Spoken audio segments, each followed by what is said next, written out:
What's up guys, Blade Lord back with another video. It's been a little while since I've made one, but I'm gonna talk about probably the most redneck knife you've ever seen in your life, and that is this thing. All right, so it looks like dog crap, and yeah, it is. It's pretty ugly, but basically, yeah, we'll just take it out. This is a Green River knife that came with bone handle scales.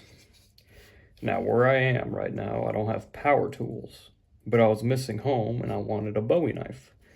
So I took a part of an old nightstand drawer that was broken. I pried off like the sliding mechanism and then kind of hammered it and kind of pried it into place to where it has a good like tight fit on there. And then the pins were kind of crappy. They kind of broke while I was hammering them in. So I used screwdrivers, like screws. And only there's one bone handle because the other one cracked. So I went out in the woods and I got this piece of wood and I like it. I sharpened the end to be like a pommel. So yeah, this is the most redneck knife you'll ever see. But if it works, it ain't stupid. And I've been kind of doing some heavy work on it and it hasn't failed on me. Nothing's loose. I can get a good grip on it. I can use it pretty well. So it's not the best looking knife, but in terms of use, I can rely on it pretty well. You'll notice I carved, well, you can't really read it, right? But I named this knife Jean because of my favorite saint, because I thought, well, every knife I make a name for it, so why not name this one after my favorite saint? This knife is kind of personal. There's a lot of kind of stuff that happened personally while I was making this, so I would kind of take those personal things and try to apply it to this knife as kind of a tribute to just life and what's going on. So the sheath, it's well, it's my first time doing like stitching. So apparently like this kind of style strap right here is medieval style, I guess, where like you just tie it. I don't know.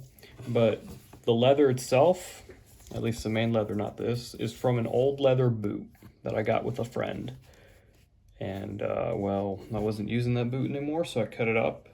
And then I didn't have an awl, so I used a thumbtack and a screwdriver to make the holes. And then eventually I got lazy and just used a drill. And then I didn't have any like actual good like leather cord, so I just used paracord. So it ain't, again, just like the knife, it ain't good looking, but it gets the job done. At the bottom, I had a prayer rope that kind of, the tassel broke, so I just added the tassel there to, once again, you know, incorporate my spiritual life into this knife. So yeah, you just put the knife kind of like this. Kind of got to angle it right, otherwise it won't go in. So there we go. We move these little leather things out of the way. And then you just kind of tie it like this. So there it is. It's got a little belt loop right here. Now it's somewhat comfortable to wear, but not for too long, because kind of this thing goes up to your side and that's not very comfortable. But the knife's got a good grip on it. Of course, it's uneven. You got a smooth kind of rounded side, and then you got just a square side here. I don't have a sander, so I'm just working with what I have. But yeah, I just kind of want to show my super redneck but practical knife. So God bless you. Hope you all have a Merry Christmas, and yeah.